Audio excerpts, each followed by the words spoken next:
Aujourd'hui, de respirer des produits chimiques au quotidien dans sa maison provoque les mêmes cancers du poumon que si on avait fumé un paquet de cigarettes pendant 20 ans. C'est tellement 19e siècle, ça. Alors, du coup, tu laves comment?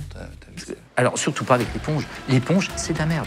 Non, clairement, ça, c'est le monde moderne, Guillaume. Ça, c'est le 21e siècle.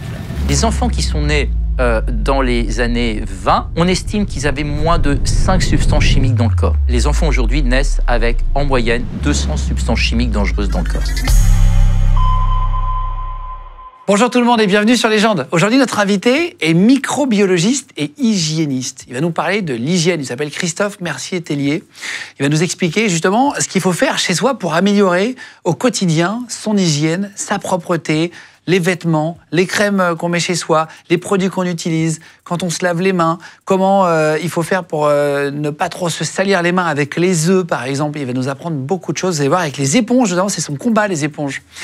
Juste avant de commencer, en tout cas, on a sorti un shop il y a quelques temps avec les produits de l'émission.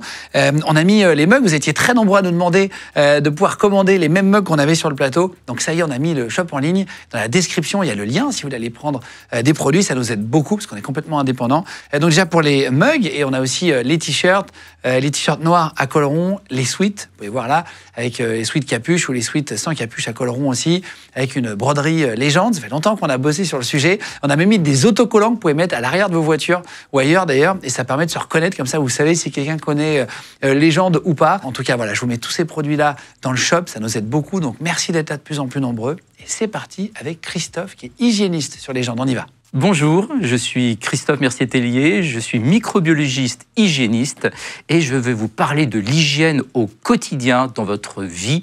Qu'est-ce que ça peut changer pour vous? C'est maintenant. Ben voilà, bienvenue Christophe. Merci pour le clap. Merci. Alors, Christophe qui est hygiéniste, hein, tu es dans le Mac de la santé, on t'a découvert comme ça, tu as sorti un livre aussi sur l'hygiène. On l'a préparé et toute l'équipe était super emballée, avait hâte de te recevoir aussi parce qu'on a appris plein de trucs. On a appris qu'il fallait pas laver et faire sa vaisselle avec une éponge, par exemple. Toi, tu es vraiment anti-éponge. Tu dis que c'est vraiment un nid à microbes. Tu dis c'est comme si on essuyait un truc avec le cul d'une poule. Je crois que c'est ton expression. Oui, c'est ça. C'est exactement ça. On rentre dans le vif du sujet tout de suite. Oui, tout à fait. Les hygiénistes, c'est très pipi-caca. Hein. Ah oui? Attention. Ouais. D'accord. Bon. Donc ton livre s'appelle L'hygiène, c'est la santé. Voilà, la vérité sur l'éponge. On y revient. Et autre révélation fracassante par l'expert du Mac de la santé, c'est ce qui a marqué sur le livre chez HarperCollins. Donc voilà, je vous mets le lien dans la description sur YouTube si vous voulez aller chercher. On va en parler là toute l'émission. On va parler de ton parcours, on va parler de ce qu'il faut faire, ce qu'il ne faut pas faire. Je me suis lavé les mains à 3 reprises différemment avant que tu arrives avec Benjos, cadreur, dans les toilettes à côté. J'ai fait exprès de faire de 3 différentes manières que je ne fais pas, que je n'utilise pas dans la vie. Par exemple, je n'utilise pas de torchon, mais j'ai fait avec un torchon pour te montrer. Tu vas nous dire la meilleure méthode pour se laver les mains. Les microbes aussi, est-ce qu'il faut enlever les chaussures quand on rentre chez soi ou pas? Est-ce que ça a finalement pas une grande incidence ou pas? Juste, tu viens de rentrer d'un hôtel et tu disais à Marie-Astrid, qui a préparé l'émission, qui est auteur chez nous, tu lui as dit tiens, j'ai ramené des photos d'un hôtel 4 étoiles et je voudrais en parler. Ah oui, c'est terrifiant. En fait, on va dans un hôtel. On paye une prestation et on attend d'être dans une chambre propre, où on va se sentir en sécurité et en se disant « youpi, je vais passer une bonne nuit » parce que la sécurité, c'est aussi que ce soit partout visiblement propre, que ça ne sente pas affreusement bon, parce que parfois on met des parfums synthétiques, et que le matin, on se dise wow, « c'est génial, j'ai envie de revenir ». Le problème, c'est que moi, je fréquente les hôtels énormément dans ma vie professionnelle. Parce que toi, tu n'habites pas à Paris. Non, j'habite Strasbourg. Tu habites Strasbourg, tu es à l'hôpital? Tu travailles à l'hôpital? Je travaille à l'hôpital, mais sur Metz. C'est le Grand Est. Donc tu fais des allers-retours tout le temps pour la télé. Exactement.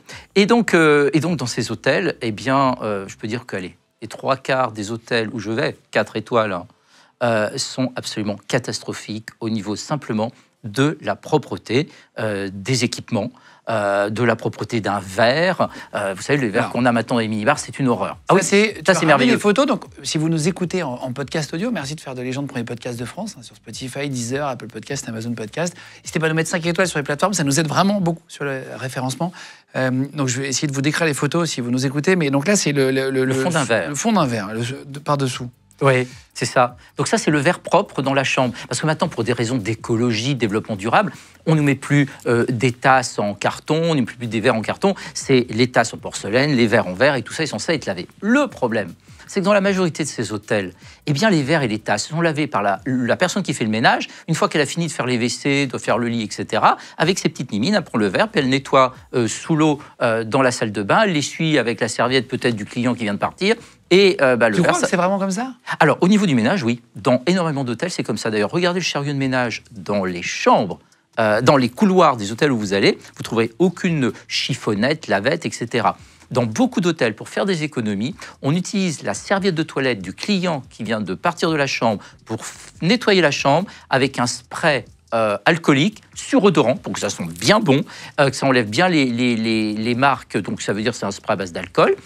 Et voilà. Ce qui veut dire que sur n'importe quelle surface dans la chambre de votre hôtel, vous allez trouver des bactéries géniturinaires, cutanées, fécales de tous les clients qui occupaient la chambre avant vous. Tu m'as dit que c'était très pipi-caca. Hein, oui.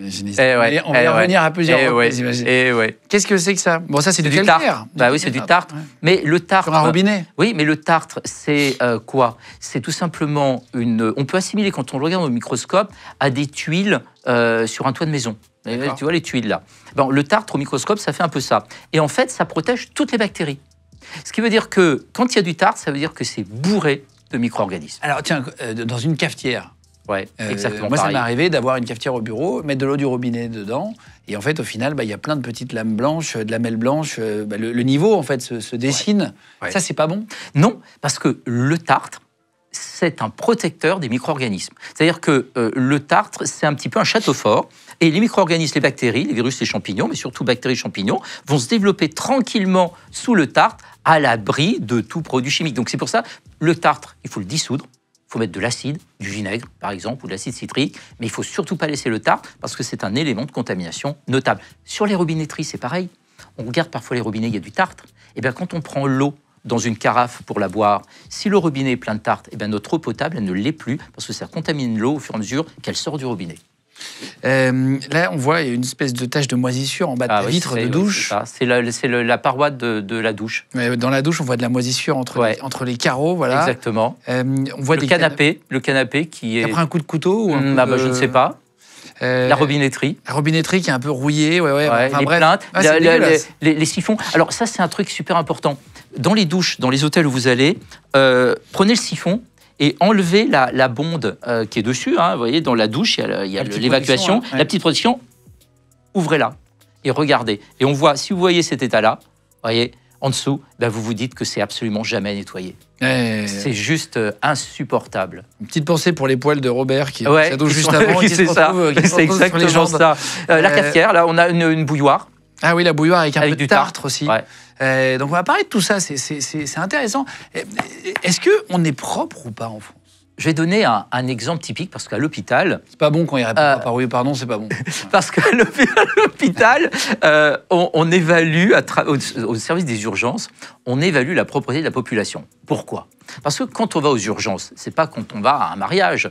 On ne s'est pas apprêté, on n'a pas fait en sorte en disant je vais aller aux urgences, j'ai eu un accident, je file aux urgences. Donc on a vraiment la propreté réelle des personnes dans leur vie quotidienne.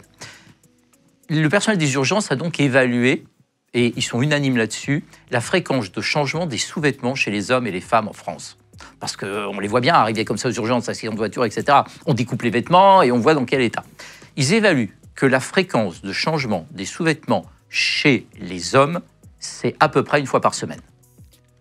On remet le même caleçon une fois par semaine, en moyenne? En moyenne. Et chez les femmes, elles sont 2 fois plus propres, donc c'est à peu près 2 fois par semaine. Putain, ah oui, c'est pas tous les jours? Non, c'est intéressant. Mais les services de chirurgie, je bosse à l'hôpital depuis 33 ans. Services de chirurgie, tu as une chirurgie programmée. Tu vas avec ta petite valise où tu sais que tu vas rester pendant, 4 jours à l'hôpital. Beaucoup de personnes arrivent avec une culotte propre dans la valise, au cas où celle qu'ils avaient sur eux soit sale en cours de séjour. Donc déjà, ça nous donne quand même une super information sur l'état de l'hygiène de nos concitoyens. Donc c'est pas assez? Bah non. Ah bah non. Ah bah non, sur le principe. Non, c'est pas assez, très clairement. Moi, c'est ça, j'ai toujours, pour le coup, je change quotidiennement, mais c'est important parce que je ne sais plus qui a dit, quel organisme a dit qu'il fallait garder le même jean, on va en reparler tout à l'heure. Oui, ils n'ont pas parlé des sous-vêtements quand même. Ils n'ont pas parlé des sous-vêtements, Non. ils ont parlé Non. des jeans, ils disaient jusqu'à l'ADEME. 30 jours. C'est l'ADEME, va en en termes parler d'écologie. après de ça. Oui, on va en reparler. Mais, et puis, ils n'ont pas parlé de qu'est-ce qu'on fait avec ce jean. C'est-à-dire, est-ce qu'on prend les transports en commun tous les jours ou est-ce que c'est un jean pour traîner à la maison? Bah, c'est pas la même contamination, c'est pas les mêmes salissures. Donc ça, c'est très relatif, leur fréquence indicative de lavage. Je vais te poser plein de questions juste avant. Je vois que tu as plein de bracelets. Ouais. Ils sont très beaux, mais est-ce que ça, c'est pas des nids à microbes? Je mange pas et je manipule pas mes aliments avec les bracelets. Je les manipule avec les mains. Et ça veut dire que quand je mange, je me lave les mains avant de manger. Quand je vais dans les services à l'hôpital, j'ai pas mon alliance. Parce que cette alliance, c'est un nid à micro-organismes, notamment à staphylocoque doré. Donc, je n'ai pas d'alliance, je n'ai pas de bracelet, je n'ai pas de montre. Quand je suis à l'hôpital, j'ai les ongles ras, j'ai pas de vernis, j'ai pas de faux ongles. Donc, tout ça, ce sont des éléments importants. Les faux ongles, c'est... Il y a des microbes dedans? Bah, déjà, comment on fait pour nettoyer quand on se lave les mains sous les faux ongles? Avec des ongles longs, c'est la même chose. Les faux ongles, c'est du plastique. 2 éléments de santé pour les femmes. Il n'y a pas de normes sur la colle qui permet de coller les faux ongles. Ce qui veut dire que beaucoup de colles sont fabriquées en dépit de tout bon sens avec des substances qu'on ne maîtrise absolument pas. Ce qui fait que les femmes qui font ça, souvent parfois pour le mariage, une grande occasion, quand on leur enlève les faux ongles, elles se retrouvent qu'il n'y a plus d'ongles en dessous parce que la colle a complètement dissous l'ongle. Et il y en a même qui n'ont plus d'ongles à vie parce que ça a détruit les cellules productrices de l'ongle. Il faut le savoir. C'est quoi la différence entre hygiène et propreté? Tu as dit que c'était pas pareil. Eh ben Pour non. moi, l'hygiène, la propreté, c'est à peu près la même chose. Mais non, mais pour pouvoir comprendre le mot hygiène, il faut simplement rajouter 2 vies à côté. Hygiène de vie. L'hygiène de vie, c'est pas seulement nettoyer sa maison et puis prendre sa douche. C'est aussi manger correctement, des produits sans aucune toxicité. C'est aussi faire du sport, c'est aussi dormir correctement, c'est aussi pas s'empoisonner quand on va utiliser un parfum, c'est aussi utiliser un linge qui a été lavé avec des produits qui vont pas rester sur mon corps et créer des allergies, c'est aussi faire le nettoyer ma maison mais avec des produits qui vont pas mettre ma santé en danger. Donc en fait, l'hygiène, c'est la science de conservation de la santé. Et dans l'hygiène, il y a la propreté. Donc les entreprises qui font de la propreté, qui nettoient des locaux et qui s'appellent entreprises d'hygiène, bah, c'est totalement faux. Moi, je suis animateur, je suis coordinateur d'une équipe opérationnelle en hygiène à l'hôpital. On ne s'occupe pas que de nettoyer les locaux. Je forme le chirurgien à la maîtrise des techniques opératoires pour qu'il ne contamine pas le patient. Je forme l'infirmière à l'hygiène des soins infirmiers pour qu'elle ne contamine pas le patient. Je m'occupe du personnel qui nettoie les locaux pour que lui-même, en plus qu'il va faire correctement, avoir des bonnes techniques de nettoyage, se protège des risques chimiques, de tous les produits chimiques. À l'hôpital, j'ai réduit de 2/3 les produits chimiques qu'on avait. Je voulais revenir sur l'histoire de l'hygiène, parce que ton livre, si je ne dis pas de bêtises, c'est le premier livre écrit par un hygiéniste depuis plus d'un siècle, si on regarde. Ouais. Le dernier, c'était en fait Louis Pasteur qui a créé un livre, donc ça remonte quand même. C'est pas quelque chose de courant, hygiéniste. Hein. Moi, je ne savais même pas que le terme existait, c'est pour te dire. Et c'est fou parce qu'il y a des hygiénistes dans tous les hôpitaux qui étaient au premier poste pour donner, expliquer, informer sur les règles d'hygiène à maîtriser pour ne pas se contaminer par le Covid. Les hygiénistes. Donc, les hygiénistes, ils sont obligatoires dans tous les hôpitaux, cliniques, publics, privés. Alors, Louis Pasteur, scientifique, microbiologiste français, mondialement connu, hein, qui a fait le vaccin contre la rage notamment. Est-ce que c'est encore d'actualité, ce qu'il a apporté, Louis Pasteur? Oui. Il a eu raison sur beaucoup de choses et il a eu tort sur une chose. Il a eu raison sur quasiment tout, notamment d'expliquer que les pathologies infectieuses ne viennent pas comme ça d'une opération du Saint-Esprit, comme on l'imaginait avant. C'était le principe de la génération spontanée de la maladie. Pas du tout. Pasteur a expliqué que c'est dû à des micro-organismes et que ces micro-organismes, on ne les voit pas. Et donc, au microscope, il a montré les levures, parce qu'il a travaillé d'abord sur la fermentation, et puis donc des levures microscopiques, puis ensuite c'est les bactéries. Il n'a jamais vu les virus parce qu'il n'avait pas de microscope suffisamment puissant pour le voir, mais ça ne l'a pas empêché de le comprendre et de mettre en place le vaccin contre la rage, qui est dû à un virus. Donc, ça veut dire que Louis Pasteur a expliqué aussi l'importance de l'hygiène des mains, À l'époque, les chirurgiens se lavaient les mains après une intervention chirurgicale, parce qu'elles étaient sales, incroyable. mais pas avant. Et ils disaient, mais c'est complètement idiot de se laver les mains avant, puisqu'elles ne sont pas sales. C'est après l'intervention chirurgicale qu'elles sont sales. Donc on en était là quand même. Il a fait un discours à la Sorbonne en 1863 où il a expliqué tous ces éléments-là. Il a même commencé en disant, si j'avais l'honneur d'être médecin, parce qu'il n'était pas médecin, moi je ne suis pas médecin non plus, hein, on est des chercheurs. Et c'était assez extraordinaire. Donc je dis, il a raison sur tout. Il a eu tort sur un élément, c'est de dire que l'infection était uniquement due aux micro-organismes. En fait, quand je te regarde, Guillaume, tu n'es qu'un gros fermenteur à micro-organismes. Tu n'es composé qu'à 10%. Une sorte de compliment. Oui, absolument. De la part d'un microbiologiste, c'est un compliment, mais c'est exactement ça. Chaque fois que je vois un humain, je vois un fermenteur. Et après, je me dis, qu'est-ce qu'il y a dans ce fermenteur? Il y a 10% de cellules avec ton ADN. Donc à peu près 10 000 milliards de cellules qui t'appartiennent du sommet de ton crâne jusqu'à ton gros orteil. Mais tu es composé de 100 000 milliards de bactéries, virus, champignons qui sont sur toi, qui sont en toi et sans lesquelles tu ne vivrais pas parce qu'elles sont notamment responsables de la digestion de ces aliments, mais de tes aliments que tu absorbes. C'est pour ça qu'un bébé d'ailleurs à la naissance ne peut pas manger tous les aliments parce qu'il ne peut pas les digérer. Il peut digérer que le lait, il a une enzyme parce qu'il n'a pas de bactéries à la naissance. Il a juste ces bactéries sur son corps qu'il a récupérées en passant par le vagin de maman, des bactéries lactiques. Et donc, il faut qu'il se charge en bactéries pour pouvoir digérer. Et au fur et à mesure, intéressant ça. Ben oui, c'est comme ça. Donc, mais c'est ça qui est merveilleux. Comprendre la microbiologie, c'est comprendre la vie. Parce que les bactéries étaient là avant nous sur la Terre, elles seront là après nous, et nous sommes composés à 90% de micro-organismes. Et c'est ça, dont des bactéries, en grosse quantité. Et oui, c'est énorme. Donc, on ne peut pas avoir peur des micro-organismes. Simplement, ce qu'il faut avoir en tête, c'est qu'aucun micro-organisme n'est dangereux pour nous. Tous les micro-organismes sont dangereux pour nous. Tout dépend de notre état, c'est-à-dire de notre hygiène de vie, de notre alimentation, de nos émotions, de notre fatigue, de notre activité sportive, un peu de notre génétique, mais il faut être très clair. L'épigénétique, c'est-à-dire notre mode de vie, c'est 90% de notre défense et de notre espérance de vie. La génétique, c'est que 10%. Hein. Donc notre hygiène de vie, c'est 90% de ce qui va conditionner nos maladies. Est-ce qu'on avait une meilleure hygiène de vie il y a 50, 100 ans à l'époque? Est-ce que ou de meilleures habitudes? En fait, il y a un indicateur pour ça. L'indicateur concernant l'hygiène de vie... Non. Pardon? C'est pas l'espérance de vie? Exactement. C'est ça? En fait, il faut être très clair. L'espérance de vie, elle était excellente. Si on prend les Romains, on avait des Romains qui vivaient jusqu'à 70, 75 ans sans aucun problème. Et qu'est-ce qui a foutu en l'air notre hygiène de vie? On a mis en place des règles qui étaient, il ne faut pas voir son corps nu. Si bien qu'à partir du moment où on était adulte, on nous cousait le vêtement, une chausse jusqu'au bout du pied, et on pouvait se couvrir que devant et derrière pour nos besoins, mais on ne devait pas se voir nu. Y compris les femmes ne devaient pas se dénuder, donc elles avaient toujours une grande robe de bure comme ça, ouverte pour les besoins et les relations sexuelles. Alors ça a créé quoi? Vous ne pouvez pas se baigner. On a donc inventé, à partir du 8e, 9e siècle, une notion très intéressante qui était l'eau est dangereuse à la santé, et quand on se met dans l'eau, ça ouvre nos pores de la peau, et quand on sort de l'eau, ça rend la peau perméable à l'air malsain qui va nous rendre malades. Et donc, cette idée-là, elle nous a suivis de l'an 800 jusqu'à peu près la Révolution française. Et on a survécu quand même. Avec une espérance de vie de 27 ans.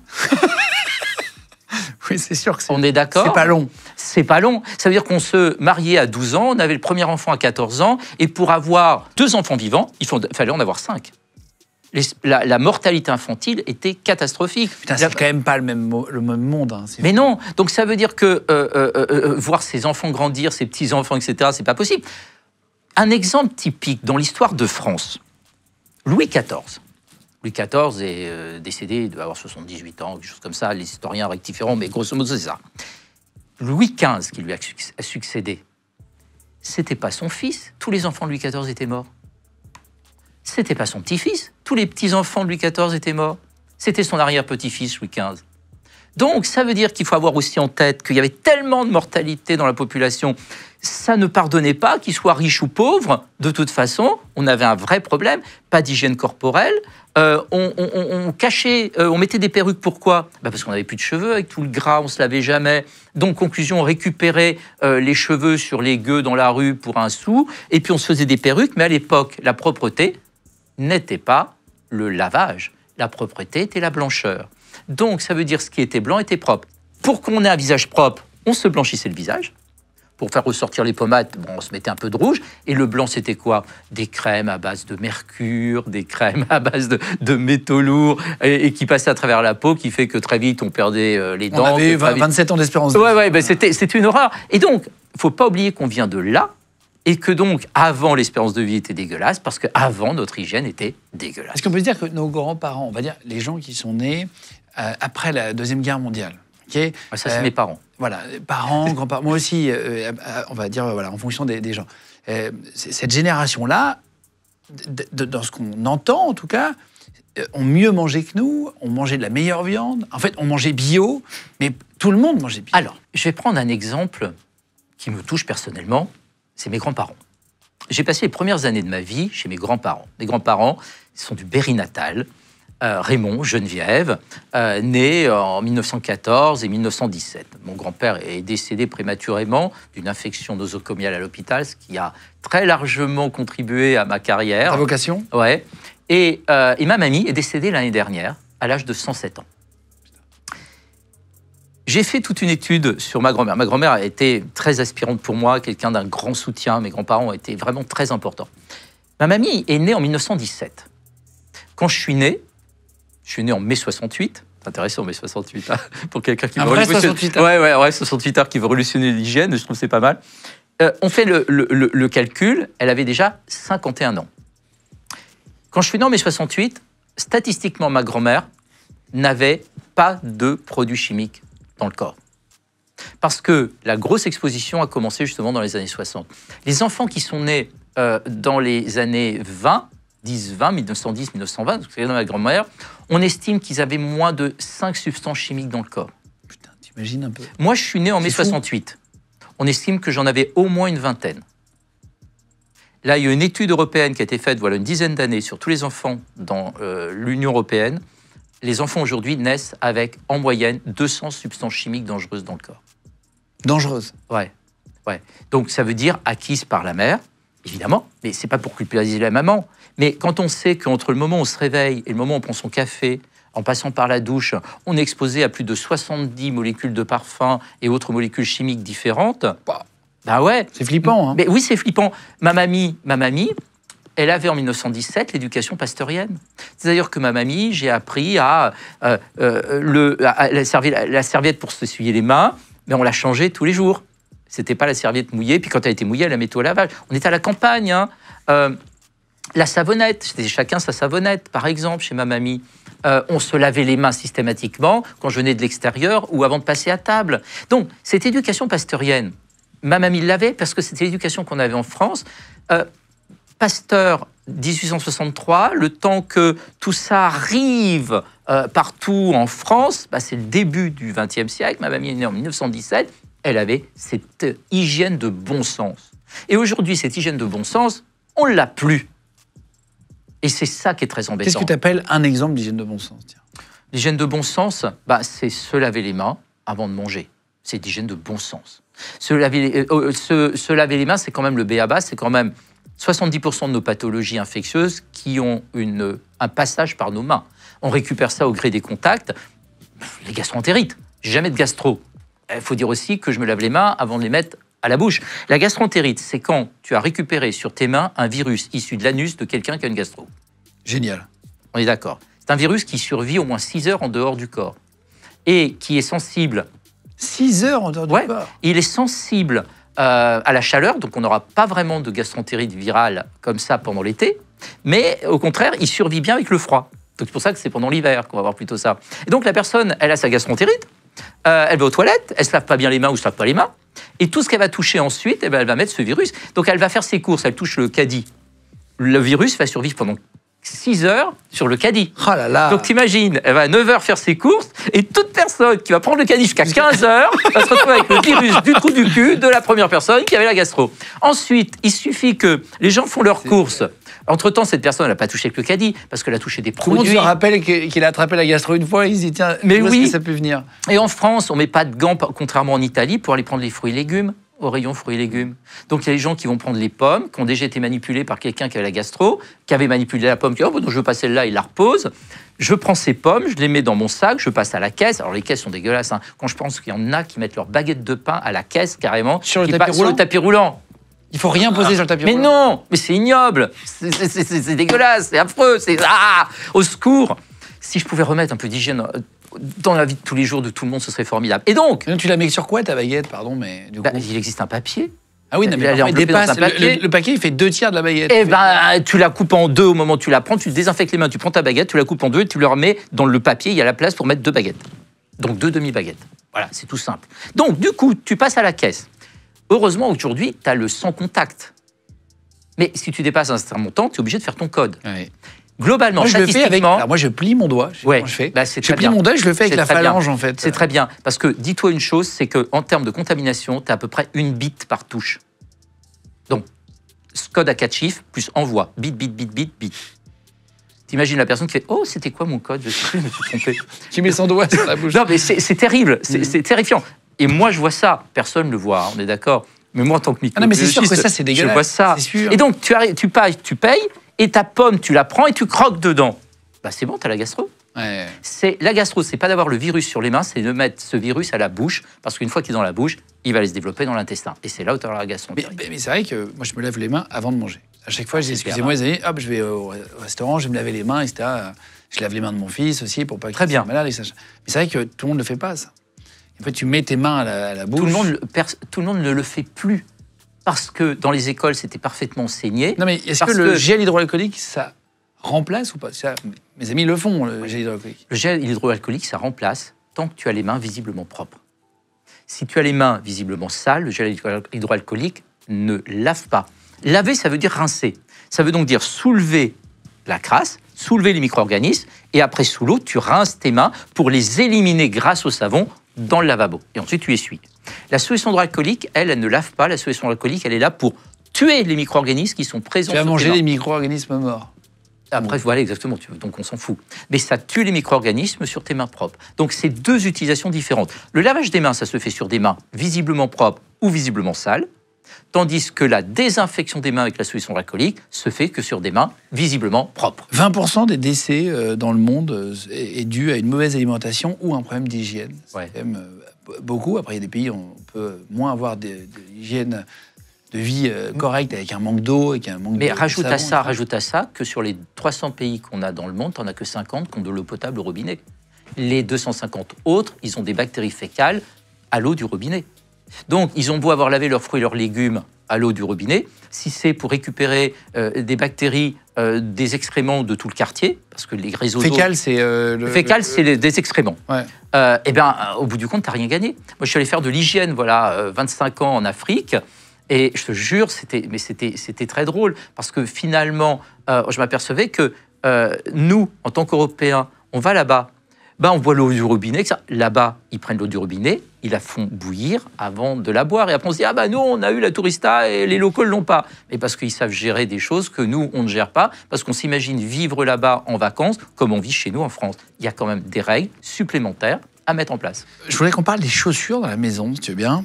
Pour éviter tu voulais parler d'eux. Pour éviter de contaminer leur maison, en fait, de plus en plus d'Américains, d'Anglais ont pris l'habitude d'enlever leurs chaussures en rentrant chez eux. Alors, c'est moins notre culture en France, c'est ce qu'ils expliquent dans le magazine The Guardian en février 24.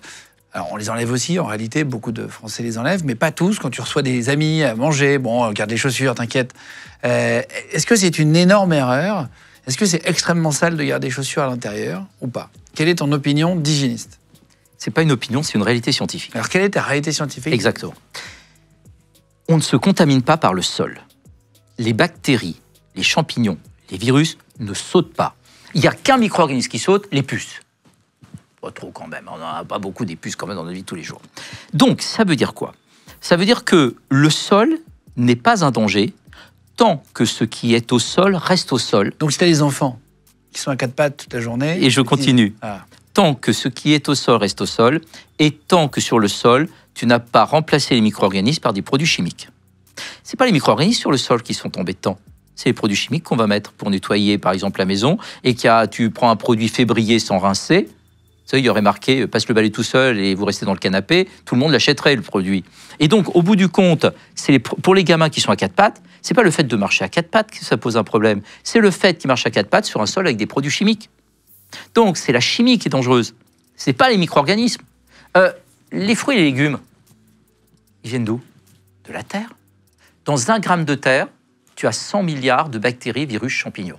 Donc, il t'arrive d'aller dans un jardin, moi ça m'est arrivé dans le jardin de mes grands-parents, et on allait prendre les fraises, on les suivait un petit peu, puis on les mangeait directement. Est-ce qu'on était malade? Bien sûr que non. La terre est notre ami. Ce qui est notre ennemi, c'est 1, la chimie, ça c'est hyper important. 2, c'est l'absence de règles d'hygiène qu'on va mettre en place pour éviter cette chimie qui peut se trouver sur le sol. Quant aux micro-organismes, ils ne posent pas de danger en soi. Donc, quelqu'un qui dit « je me déchausse », mais qu'à la maison, ils vont mettre le colis postal sur la table ou le sac à main sur la table de la cuisine pour ouvrir ou chercher quelque chose dans le sac, ou ouvrir son colis postal, le colis postal, il est aussi contaminé que les chaussures, mais lui, on le pose sur la table. Parce que le colis postal, quand le livreur il arrive, il le sort du camion pour un peu qu'ils sont un peu lourds, il le pose par terre, il referme son camion. Ça, c'est dégueulasse. Postal, ouais.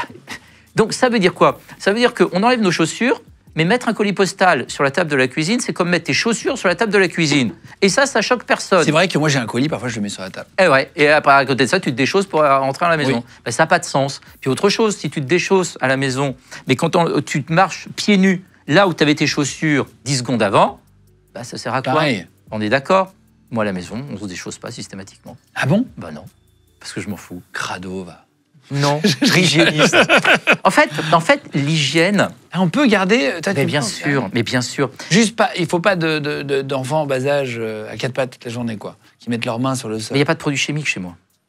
Donc le risque, il est complètement... Un gamin qui marche à quatre pattes, c'est pas dangereux, il va faire son immunité. Un gamin qui marche dehors dans le gazon, c'est pas dangereux qu'il fasse son immunité. Par contre, le gazon qui a été traité avec des produits phytosanitaires et que le gamin marche là-dedans, oui, c'est dangereux. Donc les micro-organismes sont pas dangereux, les produits chimiques sont dangereux. Et tu laves le sol avec quoi? Il n'y a pas de produits chimiques, juste à l'eau? Non, l'eau ne lave pas. Donc, aujourd'hui, depuis plus de 20 ans, on a inventé une fibre qui est la fibre du futur. Et à l'hôpital, moi, je vais même l'expérimenter au-delà de ce qu'on fait aujourd'hui, parce que c'est merveilleux, ça s'appelle la microfibre.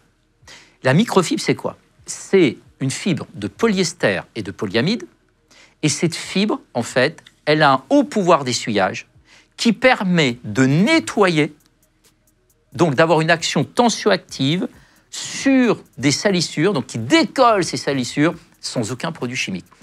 Je te mets au défi, hein.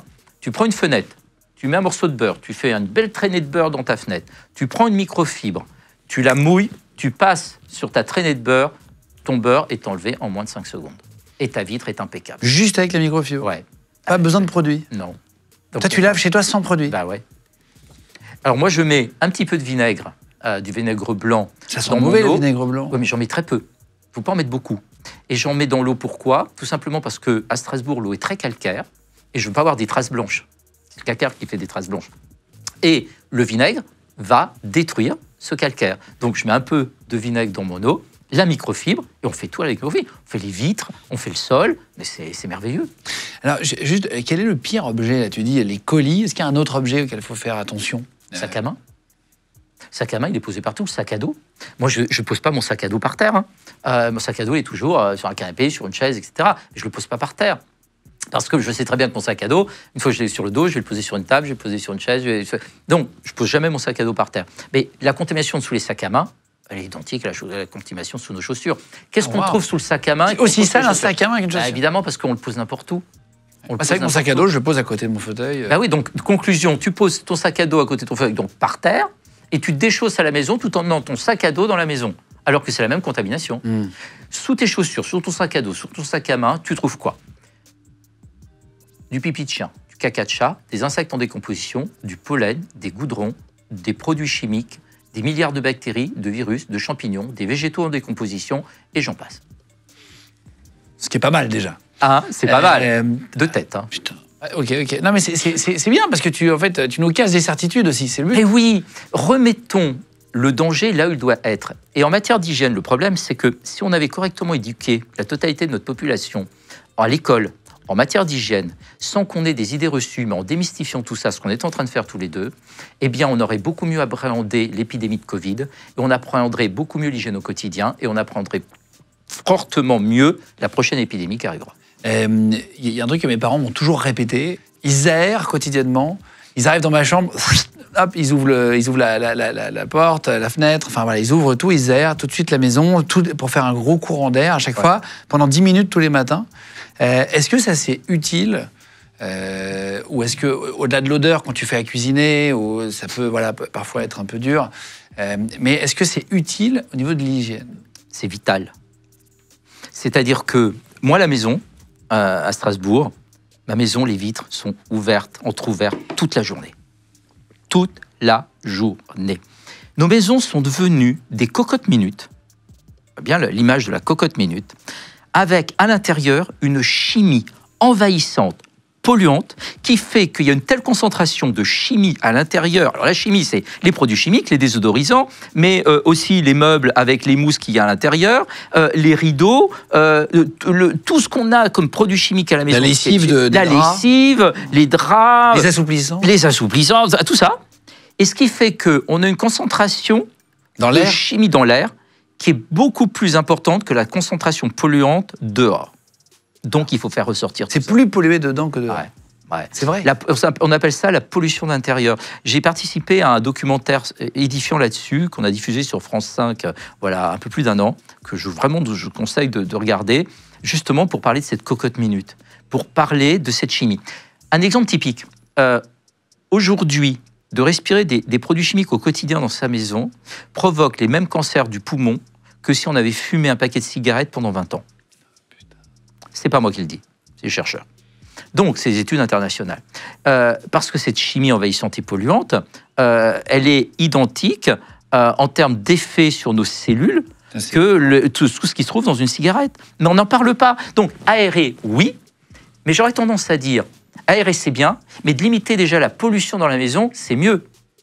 C'est-à-dire qu'il faut déjà commencer par se poser la question, quels sont tous les produits chimiques que je respire, et essayer d'en diminuer fortement la quantité pour qu'on en ait beaucoup moins dans l'air de la maison.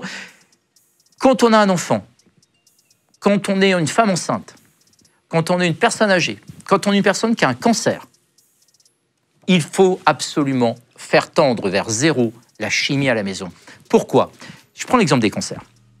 Un cancer, c'est toujours plurifactoriel. Il n'y a jamais un seul facteur. Mais ce qu'il faut prendre en considération, c'est que dans ces facteurs, il y a la chimie, très clairement. Et que donc, il faut impérativement prendre en compte cette chimie pour les personnes qui ont un cancer. Il faut qu'on diminue ces facteurs et qu'un des facteurs qu'il faut diminuer, c'est arrêter d'être exposé à cette chimie envahissante et polluante. Tu laves ton linge avec quoi? Tu dis diminuer, d'accord? Très bien. Et comment on fait? D'accord. Déjà, vinaigre, on a compris, eau et vinaigre au sol. Ça, c'est très clair. Ouais. Maintenant, pour le reste. Déjà, on enlève les assouplissants. Ça, c'est mauvais, les assouplissants? C'est un concentré de parfum qui, après rinçage, reste dans le linge. Et on vous parle même d'assouplissant qui va sentir la fraîcheur du large pendant 6 semaines après. Non, mais c'est les pubs, hein, c'est les pubs. Ah, c'est ça. Jusqu'à 6 semaines. Tu l'as fait très bien, la pub. Voilà, jusqu'à 6 semaines après le lavage du linge. Non, mais t'imagines le truc. Donc, ça veut dire que ce sont des molécules de parfum qui sont fixées en général sur des phtalates. Donc, c'est des molécules de plastique qui permettent de rester dans le linge collé après le rinçage. Et l'assouplissant est une grande cause d'allergie des bébés. Eh ouais. Donc, parce que la pub, on voit souvent une tête d'un petit bébé sur les bidons, et puis on voit des serviettes, donc on se dit, oh là là, pour bébé, on veut des serviettes avec l'assouplissant, parce que ça va pas l'encourager de douceur. Non, ça va le tuer. Clairement, ça va le tuer. Il faut être très clair, ça peut le tuer. C'est un des facteurs importants qui peuvent mettre en danger la vie du bébé. Donc, l'assouplissant, il faut l'enlever. Dans la chambre du gamin qui vient de naître... Vous avez compris que ce n'est pas une pub qui est payée par le lobby des sûrement pas, non. Mais, tu sais, il y a des enfants, ils ont souvent des symptômes. On ne sait pas pourquoi ils pleurent, on ne sait pas pourquoi ils ne mangent pas bien, pourquoi la diarrhée, pourquoi les yeux qui pleurent sans pleurer, etc. Et il faut regarder aussi que souvent, quand on attend un nouveau-né, on refait la peinture de la chambre, on achète des meubles neufs, on met un désodorisant, on achète le super assouplissant, etc. Et le gamin, on l'expose à une chimie de malade. Bienvenue dans un monde de chimie. Et franchement, il faut absolument dire aux parents, votre enfant, il faut arrêter de l'exposer à cette chimie, parce que le gamin, il va en subir les conséquences et de façon très longue sur son développement, tant allergique que son développement hormonal. Attends, très bien. Donc, pas d'assouplissant. Juste pour la lessive, qu'est-ce qu'il faut prendre? La lessive de base, non parfumée. Il y a maintenant un tas de marques qui font des lessives label écologiques, sans parfum, hypoallergéniques, elles sont transparentes. Donc il y a les parfums, les colorants, et où on en met très peu. On a tendance en plus à jamais respecter la quantité de lessive. On en met des tonnes, de lessive, on en met des tonnes. Donc il faut en mettre très peu, très peu. Il faut en mettre la moitié ou le tiers de ce que nous recommande le fabricant. Et puis si on a une touche rinçage plus, on appuie sur la touche pour être sûr qu'elle soit bien rincée. Je voulais que tu nous expliques autre chose, si tu veux bien. Tu insistes depuis tout à l'heure sur le lavage de mains. Depuis l'émission, tu dis que c'est très important de bien se laver les mains, à juste titre, avant de manger, etc. Déjà, combien de fois il faut se laver les mains par jour? Autant de fois que nécessaire. En fait, le B à bas, c'est se laver les mains avant de manger, se laver les mains en sortant des toilettes, mais quand on est à l'extérieur, se laver les mains avant de faire ses besoins, parce que sinon on va s'essuyer et avec tout ce qu'on a récupéré, donc avant et après quand on est à l'extérieur. Ça, c'est vraiment le b à bas. Maintenant, c'est aussi éviter de se toucher le visage. On se touche le visage, mais des quantités monumentales de fois dans la journée, et que je me remonte les lunettes, et que je me gratte le nez. Et t'as pas de barbe encore? Non, et encore, c'est ça. Et puis je peux pas me remonter la mèche non plus, mais tu vois, c'est va. Si tu n'as pas de cheveux, si vous nous écoutez un podcast audio. Vraiment, je suis très triste. Tu vas m'apprendre quelque chose. Donc, vraiment, là, d'un seul coup, vraiment. Et donc, on se lave autant que nécessaire. Il n'y a pas de fréquence. Il n'y a absolument aucune fréquence. Tu travailles, par exemple, quelqu'un qui travaille dans l'alimentaire, un cuisinier, mais il se lave les mains. Les soignants qui passent de chambre en chambre, ils doivent se laver les mains ou se désinfecter les mains quand ils passent d'un patient à un autre. En cuisine, quand je passe d'un aliment à un autre, je dois me laver les mains. Donc, pour éviter la contamination croisée d'un aliment à un autre via les mains, c'est ramener des microbes d'un aliment qui pourrait être contaminé et le transférer à un autre aliment. Donc, il n'y a pas de nombre de fois. C'est autant que nécessaire, mais correctement. Autant que possible. Ouais. Les dents, il faut les faire au moins 3 fois par jour. La recommandation aujourd'hui, c'est si vous arrivez à le faire le matin et le soir, c'est déjà formidable. C'est ça qui est important. Même à mon chat, je suis en train de... On peut arriver à le faire quand on veut, il suffit juste de prendre une brosse à dents. C'est ça, mais déjà, si on le faisait déjà 2 fois par jour, on serait déjà très content. Après chaque repas, ça peut être très intéressant, mais déjà 2 fois par jour, c'est vraiment très bien. Choisissez votre dentifrice, rebelote. Eh ouais. Pas de parfum? Moi, je prends Fluocaril, le truc, par exemple. Le dentifrice, mais il y a un élément qui est hyper important pour nous aider. Il faut absolument qu'elles survivent. C'est les associations de consommateurs. On en a 2 en France. On a une publique, une privée. Les 2 ont leur utilité. Il ne faut pas qu'elles disparaissent. Je dis ça parce qu'il y en a une qui est menacée actuellement. La privée, j'imagine? La publique. La publique? Oui, 60 millions de consommateurs est menacée. Achetez leur magazine. Ils font les tests pour vous. Et on va s'apercevoir que pour acheter un gel douche, un shampoing, une lessive, etc., il faut une analyse de ce qu'il y a vraiment dedans. Ils comparent par rapport à l'étiquette. Parfois, on a une surprise. Et surtout, ils vont vous dire, on a un excellent rapport qualité-prix. On va s'apercevoir que la plupart des produits, enfin même 100% des produits qu'ils recommandent, c'est des produits pas chers. C'est-à-dire qu'on s'aperçoit qu'un produit, moins il a de composants dangereux, moins il a de composants tout court, et moins il est cher, que souvent les produits de marques de distributeurs sont excellentes. Je vois, il n'y a pas longtemps, là, je regardais une marque de Intermarché, pour ne pas les citer, comme ça, c'était Pommette d'Intermarché, qui est spéciale bio pour les gamins. Il n'y a aucune merde là-dedans. Mais il y en a d'autres. Hein. Et donc, Carrefour, c'est pareil, ils font d'excellents produits. Donc, ils font des super produits pas chers. Donc, il ne faut pas avoir le portefeuille bien rempli pour acheter des produits d'excellente qualité. Ouais, et les dentifrices, c'est pareil. Ils ont fait des études, donc soit 60 millions de consommateurs, soit que choisir. Et à chaque fois, ils vont te dire, voilà le meilleur dentifrice pour l'enfant, pour l'adulte. Et on est très surpris de constater que des magasins comme Lidl, par exemple, ils sortent souvent des super produits qui sont pas chers et qui sont excellents à la santé. Et qu'on va se retrouver sur une grande marque qui vaut 10, 50, 100 fois plus cher et qui est une grosse merde. Je me suis lavé les mains à 3 reprises, volontairement, avant l'émission, filmé par Benjos, notre cadreur, exprès. J'ai volontairement fait des erreurs. D'accord ? On va en parler après. Tu vas regarder une première, tu vas nous dire ce qui n'est pas bien, puis on va passer à la deuxième, puis à la troisième. D'accord ? Allez, en avant. C'est parti. Première façon de se laver les mains et de se les sécher. On se mouille les mains. Très bien. Ah, surtout pas. Ah non. Oh là là. Qu'est-ce que c'est que ça? Qu'est-ce que c'est que cette horreur? Là, j'ai fait exprès. Là, ça m'a fait du mal. Mais là, tu t'es pas lavé les mains. Qu'est-ce que j'ai mal fait? Bah, tout. J'ai mis de l'eau Bah, et j'ai séché. Oui, mais c'est ça. Oui, mais... Alors, attends, tu as mis de l'eau. Donc, l'eau ne lave pas. Ah bah oui, mais ça, toi, tu le sais parce que tu es hygiéniste. L'eau Ce qui est important, c'est de faire des erreurs pour les expliquer. Voilà, l'eau ne lave pas, il faut du savon. Alors, là, j'ai volontairement pas mis de savon. Clairement, si tu n'as pas de savon et que tu n'en as pas et que tu veux te laver les mains... C'est mieux que rien. Oui, mais il faut les frotter. Parce que l'idée, c'est de compenser... Tu vois, t'as béni tes mains, oui, c'est Père Guillaume, là. Donc, très clairement, si on est à un endroit où on n'a pas de savon, on a juste de l'eau, eh bien, on se frotte les mains parce qu'on va compenser par le frottement l'effet du savon pour décoller les souillures. Peut-être pas autant, mais en tout cas, c'est mieux que rien. Ah oui, exactement. Et là, après, sécher les mains... Attends, t'as fermé le robinet tout de suite avec tes mains que t'as soi-disant lavées, t'as fermé le robinet avec tes mains propres. Enfin, propres entre guillemets. Ouais, attends, regarde les détails. Ouais. Et après, on va... Parce que... Donc là, c'est pas un lavage. Et là, tu fermes le robinet avec tes mains. Donc tes mains censées être propres, tu te les recontamines. Et ensuite, le séchage. On a des sèche-mains, comme ça, il y en a dans beaucoup de bureaux, de stations essence, même à chaque fois on voit les... Là. Ça, c'est quelque chose de très courant, ça sèche très vite. Et qu'est-ce que tu en penses? Sur une personne qui est allergique, elle va vite te dire ce qu'elle en pense, parce qu'elle peut faire des super crises d'asthme. Pourquoi? Parce que ces appareils-là, il faut les entretenir. Ça vaut cher à l'achat, mais il faut aussi les entretenir.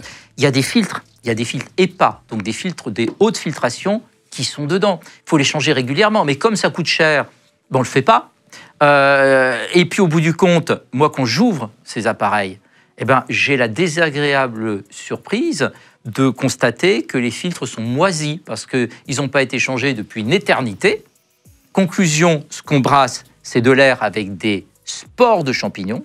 Et au bout du compte, tu te retrouves avec une contamination de tes mains qui est peut-être supérieure à ce qu'elles étaient avant d'être lavées. Ah, waouh! Et ouais. Ah, tu te dégueulasses les mains. Exactement. Et en plus, écoute, franchement, je ne veux pas parler de marque, hein, mais il y en a une qui est géniale, qui est horrible, c'est celle qui est métallique, avec une espèce de tube, comme ça, on appuie sur un truc rond, et puis déjà, on est obligé d'appuyer dessus pour pouvoir sécher les mains. C'est comme un sèche-cheveux. Oui, mais ça veut posé, dire... Exactement. Donc ça veut dire que je me recontamine les mains pour me les sécher.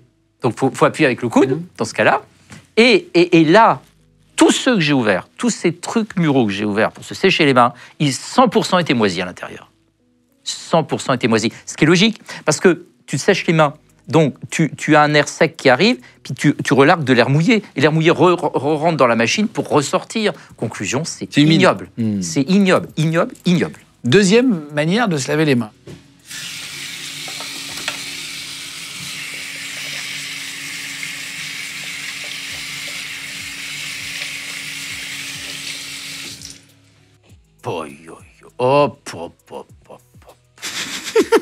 Bon. Donc c'est pas bon non plus. Alors on y va. Là, j'ai savonné avec du savon. Non, t'as pas savonné, parce que t'as savonné sous l'eau. Oui. Donc ça veut dire que le savon, il était déjà parti. On savonne en dehors de l'eau. Donc déjà, mouiller les mains, c'est bien. On se mouille toujours les mains avant de prendre du savon, parce que c'est comme quand tu prends ta douche, tu te mouilles avant de mettre ton produit douche. Oui. Donc, logique. Donc ça veut dire que tu mouilles, tu prends le savon. Prendre ton savon. Tu en as pris 2 doses. Oui. Il faut prendre qu'une dose. Plus on prend du savon, plus c'est difficile à rincer, et plus on a des risques d'allergie. En plus, ton savon que tu as pris, il est rouge. Et il est donc coloré.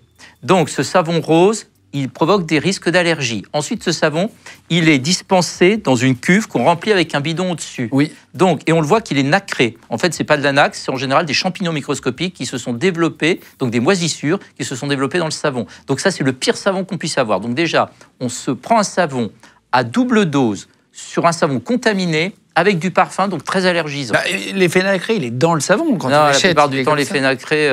Alors, quand tu as un savon bien transparent que tu vois un effet nacré, c'est des moisissures.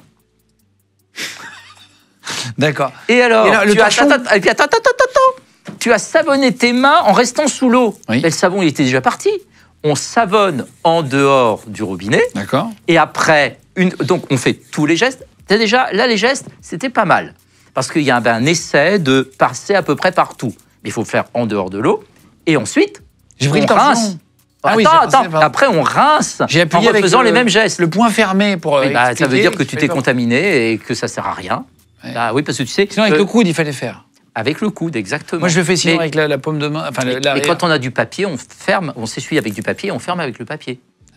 Et là, le torchon. Alors, si c'est un torchon Il est- propre, Alors, attention, il était, je précise, neuf et je viens de le laver. Il était tout propre. il était tout propre. Bien. Donc ça, très bien. Mais sinon, c'est un nid à microbes dans la cuisine ici. Exactement. Parfois, il y en a plein qui remettent. Le tout mouillé. torchon mouillé est une horreur. Dans certains restaurants, tu as plein de petits torchons comme ça, qui sont Ah dans oui, le... on se lave une fois et on. Et on se sèche une Ouais, fois et on le jette dans Ça, une c'est petite bien. corbeille. Ça, c'est formidable. Ça, c'est écologique, ça, c'est formidable. Mais le torchon multi-usage, attention, dans une famille, en fin de journée, il faut le jeter. Dès qu'il est mouillé, il faut le... De toute façon, il ne faut pas qu'il sèche. J'ai mis ça dans les toilettes, tu vois, des petits rouleaux. En fait, ça va vite. Hein. C'est des petits carrés, tu C'est ça. roules. Et tu fais une machine de temps en temps. Et comme ça, c'est plus propre. Mais ça, c'est super. Et donc, le torchon, bien, mais il faut qu'il soit propre et on soit les premiers à l'utiliser. Quoi. C'est ça. Dernier lavage de main, dernière Est-ce tentative. que tu t'es amélioré?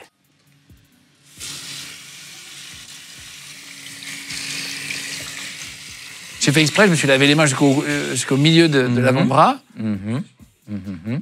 Oh là là. Donc, je m'essuie sur mon... Oui, mais C'est attends, pour ça que quand t'es arrivé, j'ai été mouillé. Oui, d'accord, Après, je t'ai dit, je suis mouillé. mais... Parce que je me suis essuyé, parce Mais- que... Est-ce que quand on n'a rien... Attends, mais là, tu as pris le savon sans t'être mouillé les mains. C'est-à-dire, tu as pris le savon et après, tu t'es mouillé les mains. Donc, le savon est hyper agressif. Donc, du coup, tu t'es abîmé les mains. Très bien, bah, non, mais très Et clair. puis, s'essuyer là... Est-ce que c'est une bonne idée ou pas? Bah non. Bah, je pensais que oui, tu vois. Bah non, mais où t'as traîné avant? Bah non, mais il est tout propre. Tout propre de quand? Respecte-nous. Bah non, mais Et il est tout neuf, il est tout neuf. Ouais, C'est les vêtements pour l'émission. donc il est tout Neuf ou lavé? Neuf. Donc, il n'a pas été lavé. Non, Donc, il est plein j'ai coupé d'après. l'étiquette avant. Donc, il est plein d'après. Plein de... Donc, d'après, c'est-à-dire d'éléments qui vont fixer la couleur. Alors, en général, les fibres, elles ont été tissées en Inde, elles sont parties en Chine, le tissu est parti en Chine, il a été coupé. Ensuite, il a pris le bateau avec dans des containers, avec un carton, avec plein de cartons. En général, sur les containers, les rats, ils n'ont pas de WC, donc ils font pipi là où ils peuvent. Donc souvent, les cartons sont mouillés d'urine de rat.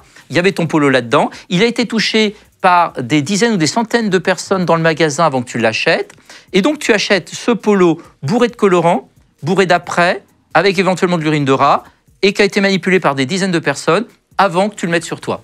D'accord. Donc, faut les laver avant de les porter. Tout les vêtement neuf est un vêtement ultra sale. C'est vrai. Ouais. C'est con parce que c'est plus beau un vêtement neuf. Après, quand tu le laves, parfois, tu vois qu'il a été lavé. Mhm. Tu vois, tu peux l'abîmer. Mhm.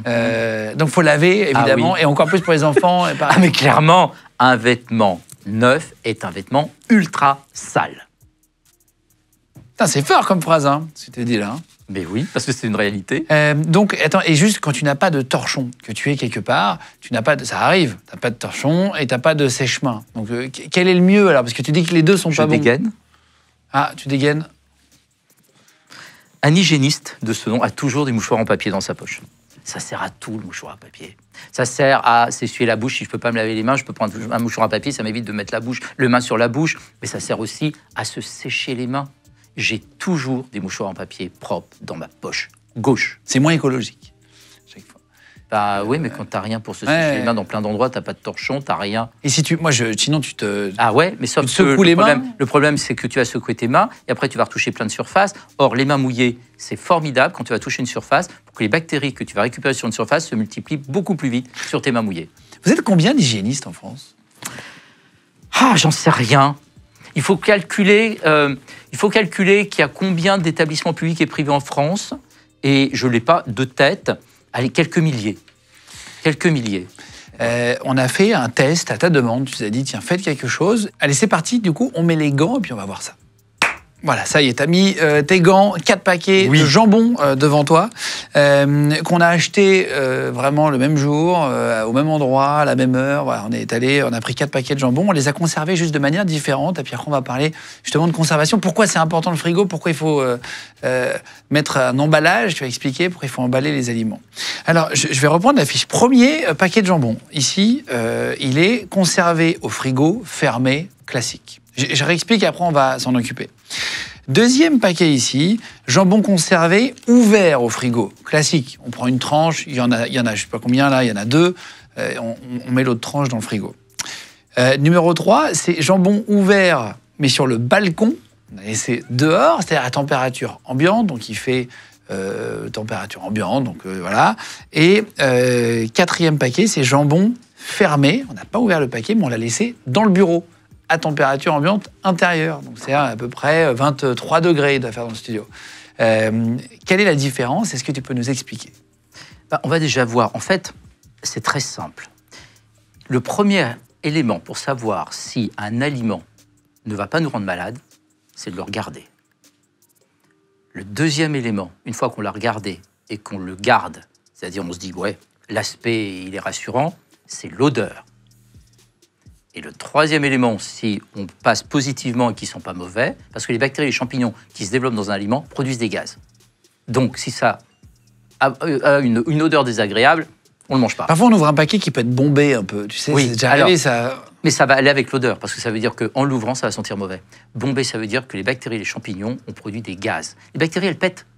Quand tu pètes, toi, ça t'arrive? Très rarement. Tu n'es pas un prince. Très, très rarement. Donc, eh bien, en fait, les gaz, ce sont les gaz produits par tes bactéries qui sont dans ton intestin. Donc, ces gaz sont produits par tes micro-organismes.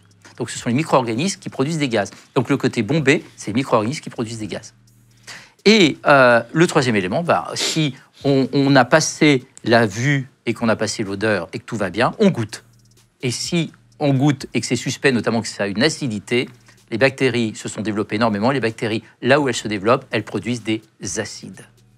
Voilà les 3 éléments. Nous, on va regarder l'odeur, et puis on va regarder visuellement, et puis on va sentir. Très bien. Donc, premier paquet sur la droite. Voilà. Le paquet était conservé au correctement. frigo. La date de péremption est tout à fait correcte. Il a 3 jours. Loin, ouais. Donc, je l'ouvre. Voilà, je le regarde. Et là, on voit que il a une bonne couleur. Ouais. Bon, dedans, il faut être clair, hein, c'est du jambon avec des nitrites. Donc, il y a des conservateurs. Les nitrites, ça empêche les bactéries de se développer. Donc, ça permet au jambon de se conserver plus longtemps. D'accord. Donc, là, on a un jambon qui a une belle couleur. OK. Une odeur de jambon. Classique. Exactement. Oui, celui-là, il a donc, pas de celui-ci, il me pose strictement... Ça va être notre jambon test. D'accord. Allez. Le deuxième. Celui-là, conservé au frigo, pareil, mais ouvert. Déjà, on va regarder un point. Regarde la différence. Regarde la différence entre les deux. On voit bien, celui-ci brille. Tu vois comme il brille, celui-là? Non. Alors, on le voit bien de l'autre côté. Je vais essayer de... Ouais, voilà. Attends, bouge pas. Regarde, là, par rapport à l'autre, il brille. Et ça veut dire quoi? Ça veut dire qu'on a des bactéries qui se sont développées dessus, des bactéries anaérobies, et ça commence à faire un aspect un petit peu gluant. Et le gluant, en fait, ce sont des milliards de bactéries qui se sont développées. Donc, c'est ça la différence. Impressionnant. OK, très bien. Au niveau de l'odeur, on n'a pas vraiment de grosses différences. Non, mais c'est la vue. C'est la vue. 3 jours ouverts dans le frigo, ouais. Classique. Moi, je mange du jambon avec 3 jours ouverts dans le frigo. Et on voit bien, franchement. Ouais, complètement. Troisième, celui-là.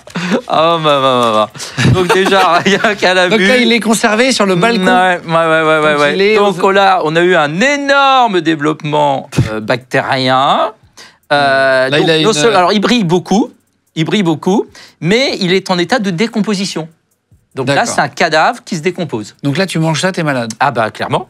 Et au niveau de l'odeur, c'est pas si probant, hein, parce que tu vois, tu peux sentir, mais c'est pas très probant. Mais au niveau de l'odeur, t'as une vraie odeur au niveau de la vue, pardon, t'as une vraie vue de cadavre. Ouais, c'est vrai qu'il est plus foncé finalement. Largement. Mais en vrai, si le jambon n'était pas coloré avec le sel et les produits, il serait de cette couleur-là. Ah ben le jambon, il serait, sans les gris. nitrites, il serait gris, Ouais. absolument. Parce qu'à un moment donné, on a de toute façon une décomposition de la viande, c'est les bactéries qui vont produire cette couleur. Donc on cache un peu de couleur de décomposition et on empêche la décomposition avec les nitrites. On Donc prend là, le on mange dernier, pas ça, ouais. on prend, donc non, ça on mange pas ça, surtout pas. Le dernier, il était Gardé à à l'extérieur, l'extérieur. mais fermé. Ouais, ben, rebelote. Écoute, il a une bonne gueule celui-là. Ouais, mais il a une bonne gueule, mais on remarquera quand même que c'est pareil, il brille. il brille. Mais On voit les zones qui brillent. il a 3 jours, hein, 60. Ouais, il brille. Donc en fait, celui qui était conservé non protégé et celui qui était conservé à l'intérieur de la maison, en dehors du réfrigérateur, on voit bien qu'il y a un développement bactérien qui est pas normal. Et celui qui était dehors, là, il y a eu un gros développement bactérien, voire fongique, et qui fait que là, c'est impropre à la consommation. En fait, quand on voit ça, ce jambon qui est dans le réfrigérateur, il va avoir la même gueule que celui-là, mais dans 15 jours. C'est-à-dire qu'un jour, 3 semaines, Ça ralentit à température ambiante, le les frigidaire. bactéries vont... Qu'est-ce qui rend malade? C'est pas les bactéries, c'est l'excès de bactéries. C'est-à-dire c'est la quantité de bactéries par gramme d'aliment qui va être en submersion de notre système immunitaire. Donc, tu as 100 bactéries et en face, tu as des millions de globules blancs. Les globules blancs vont bouffer les 100 bactéries et c'est terminé. Tu as 1 milliard de bactéries et quelques millions de globules blancs, ils vont se laisser submerger et les bactéries vont pouvoir atteindre notre corps et provoquer une pathologie. Donc c'est la quantité de bactéries qui crée la maladie. Le réfrigérateur ralentit la reproduction des bactéries. Comment elles se reproduisent, ces bactéries? C'est simple. Je vais prendre le jambon qui va bien. On imagine que ça, c'est une bactérie. Et la bactérie, à température ambiante, elle va progressivement s'allonger et se couper en deux. Et on va obtenir 2 bactéries filles identiques Elles vont se reproduire. à la première. Elles se reproduisent par division. Elles se multiplient en se divisant. Et, elles se multiplient par- reproduisent en ouais. se divisant. C'est vrai. Et ça, pour qu'une bactérie en donne 2 à température ambiante, c'est en 20 minutes. 20 minutes pour Ouais. qu'une Ouais. bactérie devienne Ouais. 2 bactéries. Ouais. Maintenant, si ces bactéries, tu les mets au réfrigérateur, elles vont s'allonger, mais elles vont mettre beaucoup plus de temps pour en donner 2. Au lieu de 20 minutes nécessaires, c'est au moins 2 heures. Donc, ça veut dire que le réfrigérateur... 20 minutes à 2 heures, Ouais. ça ralentit le temps. Eh bien, si ça ralentit le temps, ça augmente La durée de vie. de ton aliment. Donc, à combien il faut mettre dans les frigos, il y a en général un bouton à l'intérieur, on peut régler la puissance du frigo. Ça va de 1 à 5 la plupart des C'est une frigos. horreur, ce bouton. Donc, c'est-à-dire quoi? C'est les degrés? Non, C'est la puissance ce du bouton, moteur? c'est la puissance du réfrigérateur. Donc c'est idiot parce que 90%, voire presque 100% des gens pensent que c'est les degrés. Or, c'est la puissance du froid. Donc quand tu mets Sur 5, c'est plus froid que sur 1. Exactement. Donc ça veut dire que c'est une horreur et ça devrait être interdit.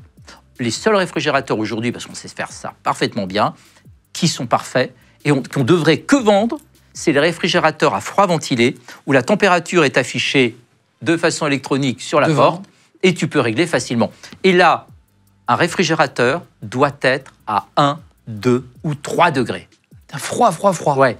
Attention, le bac à légumes, il est à 8. Donc, c'est pas fait pour mettre du jambon, c'est pas fait pour mettre du fromage, Jambon c'est pas en fait. haut. Le jambon, si c'est un froid ventilé, c'est n'importe où, en dehors du tiroir. Si c'est pas un froid ventilé, c'est le froid vient du derrière du frigo. Dans ce cas-là, la zone la plus froide, c'est au-dessus du bac à légumes, parce que la chaleur monte. Donc, au-dessus du bac à légumes, c'est 1 degré, et en haut du frigo, c'est 3-4. Ah, ok. Putain, c'est important. Et aussi. le bac à légumes, c'est le bac à bière. Donc, c'est fait pour les fruits, pour les légumes, pour Et les bières. Est-ce que c'est bon ou est-ce que c'est dangereux de congeler des aliments? Si oui, comment faut le faire? Le réfrigérateur a sauvé l'hygiène alimentaire, on vient de le dire, parce que ça a permis de conserver plus longtemps les aliments, parce que l'être humain, toute sa vie, toute sa vie sur la Terre, il a cherché comment conserver les aliments sans être malade. Avec du sel au départ? C'est d'ailleurs comme ça qu'on était payé, c'est de là que vient le mot salaire. Ah, Salaire, salaison, sel, on était payé en sel, parce que le sel était nécessaire pour conserver la viande à la maison. Donc on était payé en kilos de sel à la fin du mois. On n'est plus payé en kilos de sel, mais c'est resté le mot salaire, salaire, salaison. Ensuite sont arrivés les réfrigérateurs. Formidable ces frigos, parce que justement, on n'a plus de soucis concernant la durée de conservation de nos aliments, on peut les conserver longtemps. La stérilisation est arrivée. Donc ça permet de conserver les aliments longtemps. Maintenant, le congélateur. Le congélateur, il est formidable aujourd'hui, les produits surgelés sont formidables. Pourquoi? Parce que les fruits et les légumes sont de bien meilleure qualité en termes de leur teneur en vitamines, en minéraux et en oligo-éléments que les fruits et légumes frais, entre guillemets, qu'on achète sur l'étal du supermarché ou du marché. Sauf si ces fruits et légumes viennent du petit producteur qui les a ramenés directement. Et là, c'est formidable. Sauf que les fruits et légumes qu'on fait le tour de la terre pour arriver jusqu'au supermarché, ils ont mis un temps fou et les vitamines, elles ont chuté en même temps. Inversement proportionnel au temps. Donc, les fruits et légumes qui sont surgelés, eux, ils sont pris directement sur la plante et ils sont mis tout de suite en surgélation. Donc, ça veut dire qu'en termes de qualité, c'est extraordinaire. Et c'est mieux de manger des fruits et légumes surgelés que de les manger en conserve. Ah ouais. Parce qu'au bout du compte, dans la conserve, beaucoup de vitamines n'existent plus. Les conserves, c'est pas bon? Alors si, c'est bon. Mais c'est bon, il vaut mieux manger de la conserve que pas manger de fruits et de légumes. Le mieux, c'est le frais.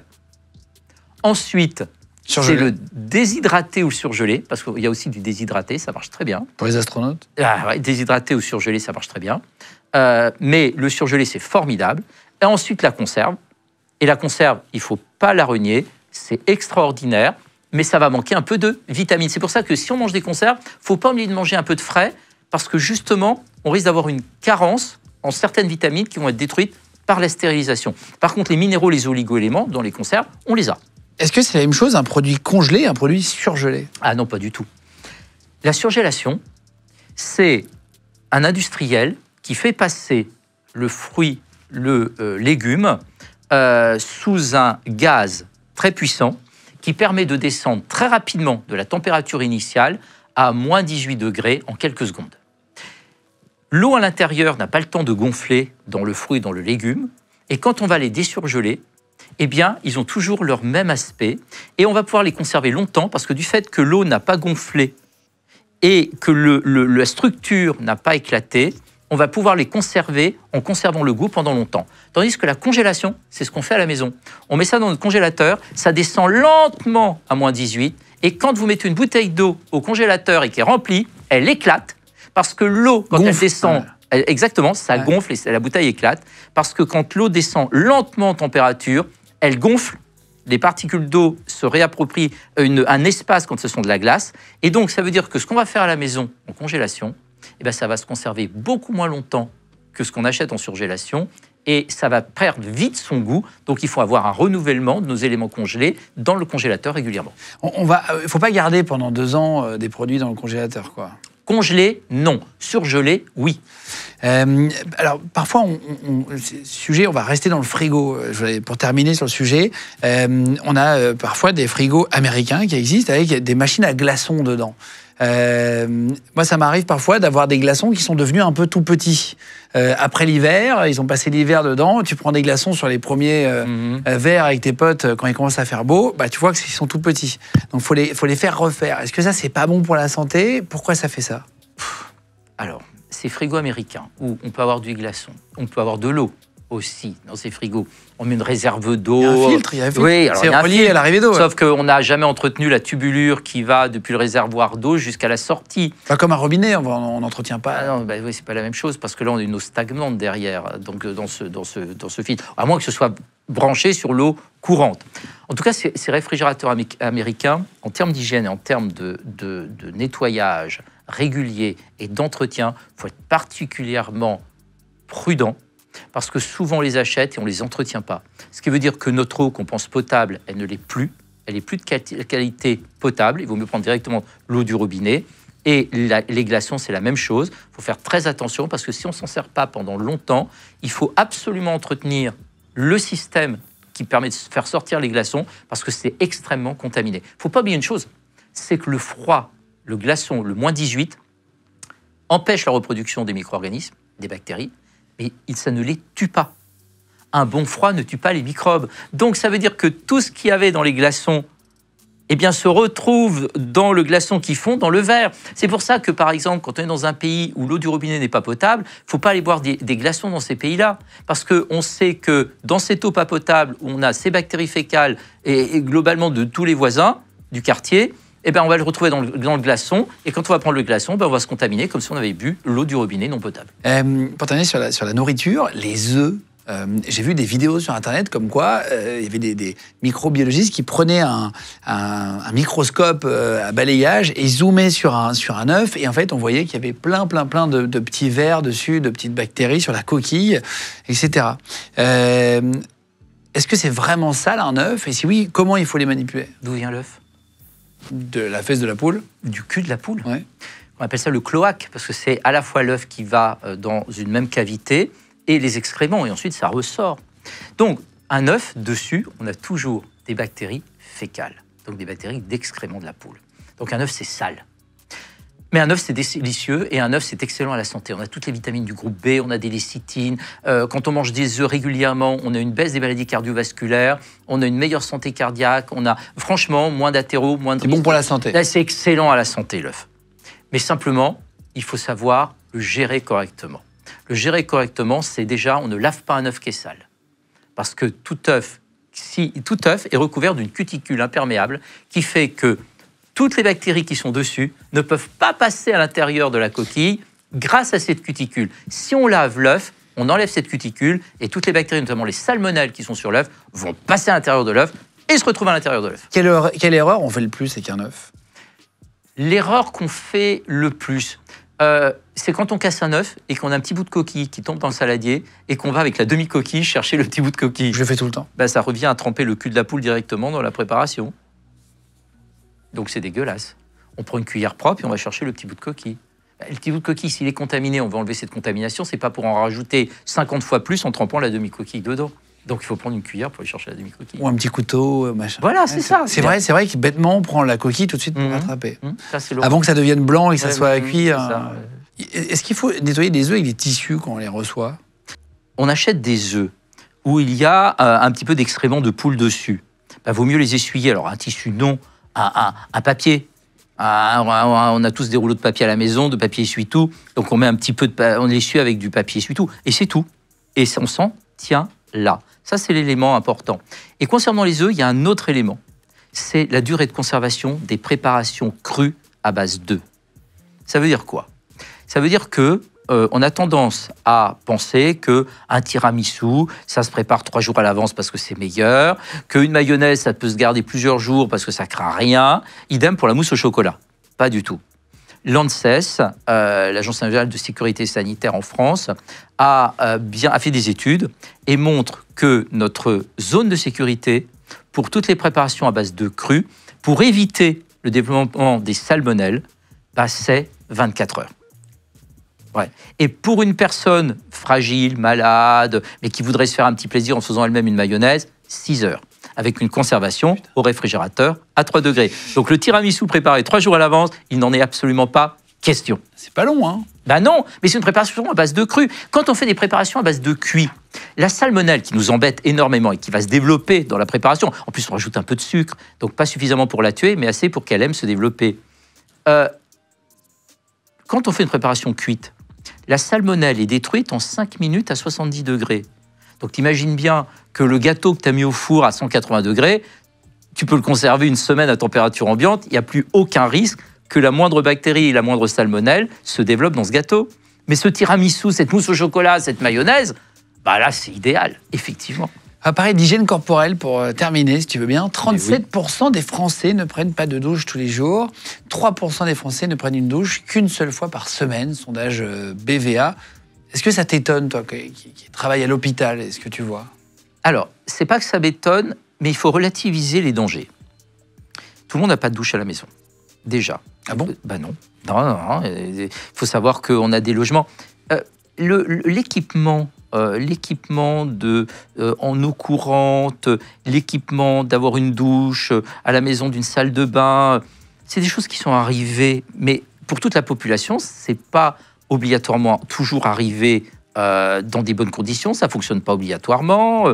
Donc déjà, il y a un problème d'équipement, il y a un problème de coût, ça coûte cher. De toute façon, se doucher, ça coûte cher, ça coûte de l'eau. Et derrière, est-ce qu'en termes d'hygiène, c'est embêtant? Mais on peut faire très bien sa toilette au lavabo sans avoir des problèmes d'hygiène corporelle. Et se dire que par exemple, je fais ma toilette au lavabo correctement tous les jours, bah, est-ce que ça va être un problème de santé? Bah non. Et dans le monde, il y a plein de gens qui font leur toilette comme ça et qui n'ont pas de douche, et ils ne sont pas plus malades que les autres. Donc ça ne me dérange pas. Ce qui me dérangerait, c'est d'apprendre qu'ils ne se lavent pas. Mais le fait qu'ils se lavent, ça, c'est un élément de propreté. Donc, je ne suis pas surpris et je ne suis pas catastrophé. Qu'est-ce qu'on fait mal quand on se lave souvent? Tu vois, là, tu nous montrais comment se laver les mains, les erreurs qu'on fait habituelles. Quelle est l'erreur qu'on fait le plus quand on se lave? De prendre une douche, on peut en prendre 10 dans la journée à condition qu'on ne mette pas de savon. Pas de savon? Bah ouais. Mais comment tu te laves alors? Bah, tu disais que l'eau, ça lavait pas. Il suffit de passer sa main. J'ai expliqué tout à l'heure qu'on peut compenser en passant sa main sur le corps. C'est-à-dire, sous l'eau, on peut simplement passer sa main comme ça sur le corps. On fait un effet mécanique. Jamais se laver. savon. Mais je parle de si on prend 10 fois sa douche. Mais en été, il fait super chaud. On a envie de prendre des douches. Tiens, on est dehors, on est sur le balcon, etc. On va prendre une douche. On prend pas de savon. On se met juste sur la douche pour se rafraîchir. Donc, au bout du compte, on n'a pas l'obligation de prendre du savon. Le savon, est-ce que les animaux prennent du savon pour se laver? La réponse est non. Mon chat, lui, il se lèche tous les jours et il sent pas mauvais. Hein. Il est super propre, tout va bien. Il me dit pas, je vais aller prendre ma douche, je m'en vais sous la douche et il me faut de mon savon spécial chat. Je sais qu'il y a le savon chat, le chat, mais c'est pas pour les chats. Donc, ce que je veux dire par là, c'est que on peut très bien imaginer qu'on prend sa douche le matin, mais déjà on prend trop de gel douche. Pour prendre une douche en toute sécurité avec du savon, avec du gel douche, c'est un creux de main pour la totalité de la douche. Il y en a qui mettent la moitié du flacon pour. Donc ça veut dire qu'il faut mettre peu de savon parce que le savonner c'est bien, mais rincer c'est mieux. Le plus important, c'est pas le savonnage, c'est le rinçage. Est-ce qu'il faut mieux acheter des produits antibactériens parfois en pharmacie?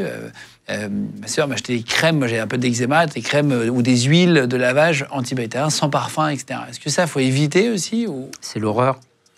Antibactérien, ça veut dire qui tue les bactéries et qui vont tuer quoi? Les bonnes bactéries sur notre peau. On est un homme propre, une femme propre, un humain propre. C'est un humain avec 1 million de bactéries par centimètre carré.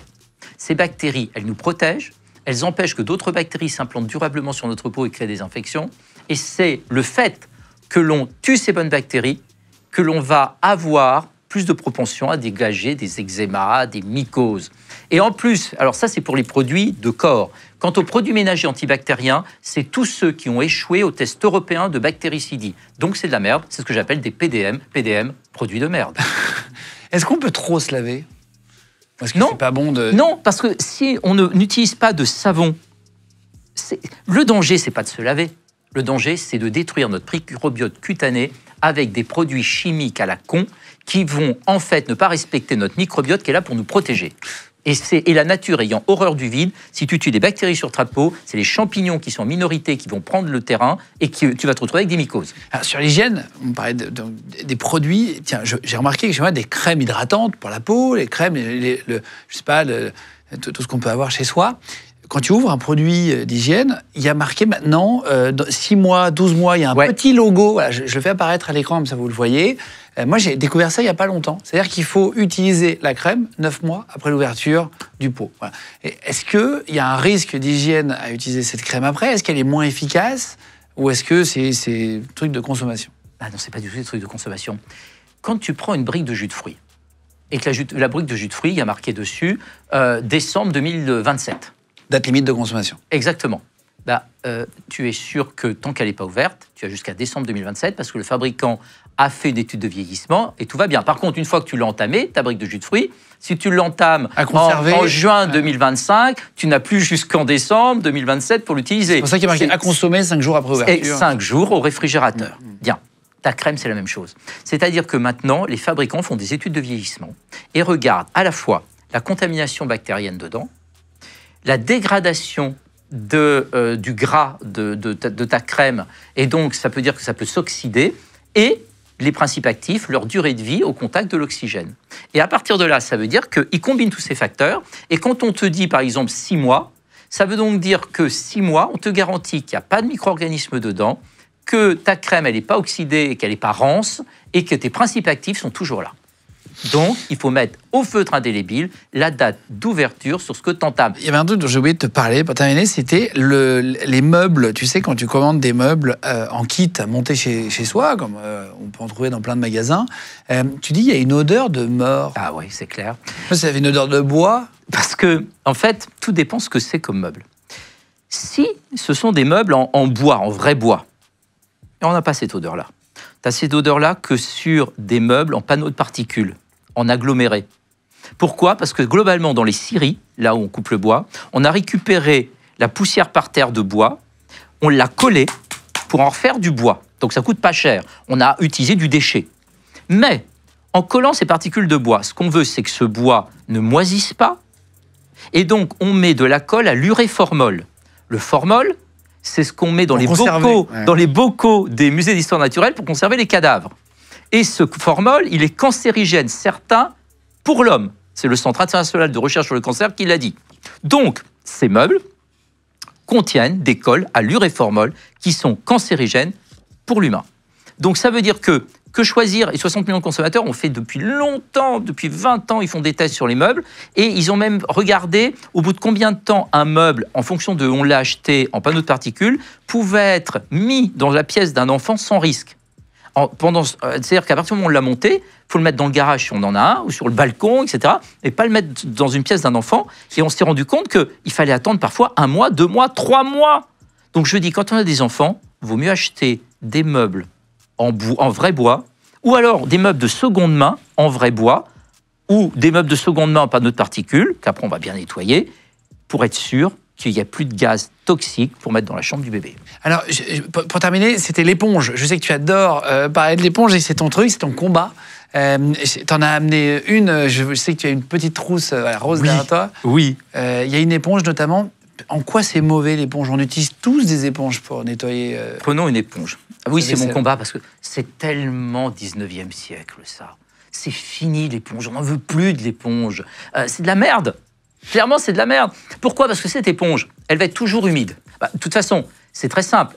Déjà toujours humide. On va récupérer plein de micro-organismes dessus. Tiens, tu fais la vaisselle de ton saladier sur le bord duquel tu as cassé des œufs. Là-dessus, tu as donc des salmonelles, donc des bactéries du trou du cul de la poule. Ces bactéries, sur cette éponge qui n'arrive pas à sécher, on a dit tout à l'heure que les bactéries avaient besoin d'humidité et qu'à température ambiante, une en donnait 2 en 20 minutes. Donc, ça veut dire qu'en 10 heures, tu as 1 milliard de bactéries à partir d'une seule. Or, tu n'en as jamais qu'une seule. Donc, au bout de 10 heures, tu as des milliards et des milliards de bactéries. Et cette éponge, tu ne peux jamais la rincer correctement, tu ne pourras jamais déloger les bactéries. On s'est même aperçu que tu la faisais bouillir, tu la trempais dans l'eau de Javel, tu la mettais au micro-ondes, ça ne changeait rien. Tu diminues au pire de 40 à 60% le taux de bactéries, puis ce qui reste se reproduit de nouveau. Alors, du coup, tu la fais comment? Alors, surtout pas avec l'éponge. L'éponge, c'est de la merde. Non, clairement, on n'en veut pas, c'est de la merde. Non, aujourd'hui, clairement, la microfibre. Oui, mais le microfibre, c'est la même chose, ça rentre dedans. Mais non, pas du tout, parce que cette microfibre-là, tu peux la laver tous les jours, tu la mets tous les jours au lavage. Donc ça, tu le laves avec ton linge habituel. Donc tous les jours, tu changes de microfibre. Donc c'est une microfibre, ça vaut quoi? 3 € les 5 aujourd'hui. Tu mets ça au lavage avec tes vêtements à 40 degrés. Tu laves ta vaisselle avec. Tu essuies ton assiette de poulet. Mais bien sûr. Mais c'est merveilleux. Donc, et en plus, tu n'as pas besoin de mettre beaucoup de produits vaisselle, puisque de toute façon, ça nettoie déjà sans produit vaisselle. Donc, c'est hyper économique. Produit vaisselle, c'est... On dirait un vendeur de microfibre.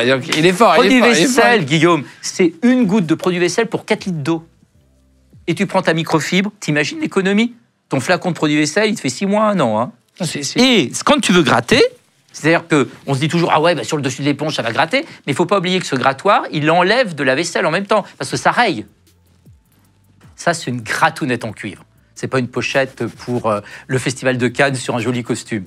Cette gratounette en cuivre, en fait, le cuivre, c'est un métal mou. Ça permet d'enlever des souillures pour gratter. Quand tu as des souillures dans la poêle qui adhèrent sur ta vaisselle, du fromage enlevé, etc., ta plaque vitrocéramique sans rayer. Donc, ça enlève les souillures sans enlever la surface que tu vas traiter. Et ça, c'est merveilleux, parce qu'en plus, comme c'est du cuivre, ça vaut 2 €, hein. C'est pas cher du tout, c'est du cuivre. Les bactéries ne se reproduisent pas sur le cuivre. Dans l'Antiquité, on conservait l'eau potable dans des vases en cuivre, parce que justement, on s'est aperçu que l'eau restait potable. Elle ne croupissait pas, donc elle n'était pas verdâtre avec des champignons et des bactéries. Donc ça, pour gratter, ça, pour laver, ça, tu la rinces, et puis c'est qu'à partir du moment où elle s'est complètement délitée que tu vas la jeter, puis ça, tu laves tous les jours. Ça, c'est le monde moderne, Guillaume. Ça, c'est le 21e siècle. Merci beaucoup pour ces précisions. C'était très intéressant. J'avais une toute dernière question. Selon un sondage, 28% des Français ont déjà mis fin à une relation à cause du manque d'hygiène de leur partenaire. Est-ce qu'on peut partager une brosse à dents? Sûrement pas. Partager de l'amour n'a rien à voir avec partager son hygiène intime. La bouche est autant contaminée que l'anus. Il y a 100 milliards de bactéries dans 1 millilitre de salive. Il y a 100 milliards de bactéries dans 1 gramme d'excréments. Donc, un doigt dans la bouche égale un doigt dans l'anus. Donc, est-ce que tu partagerais une canule de lavement avec ton bien-aimé ou ta bien-aimée? La réponse est non. Donc, partager sa brosse à dents, c'est exactement pareil. Ça ne se partage pas.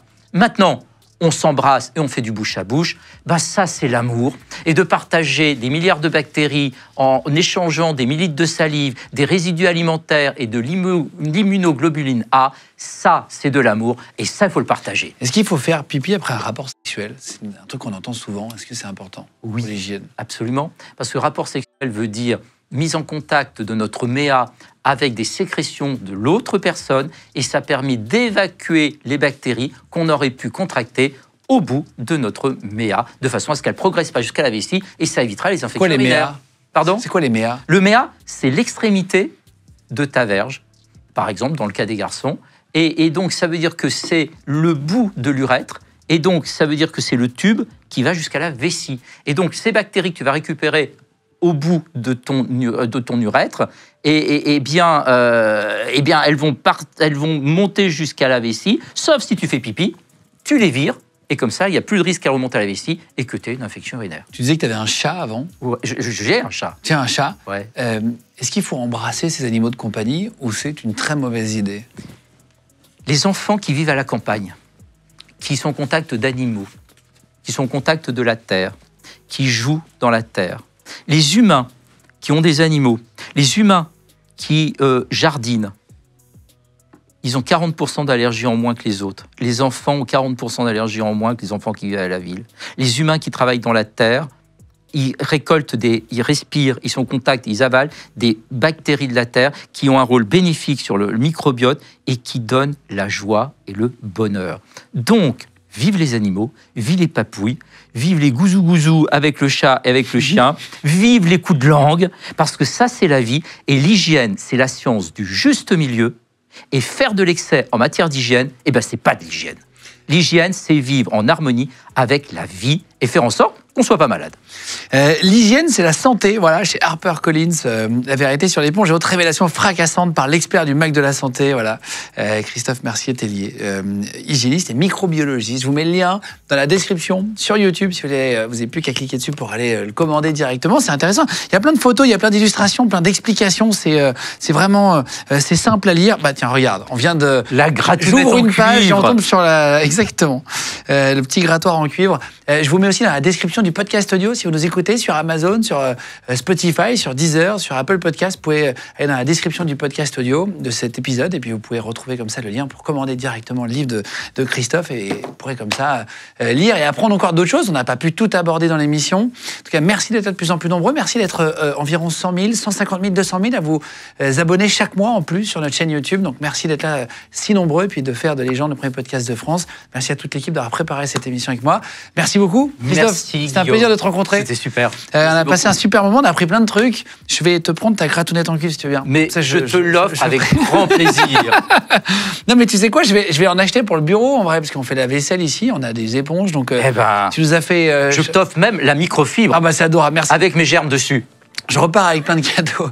Merci beaucoup, je vous embrasse et on se retrouve très vite pour une prochaine émission. Ciao tout le monde.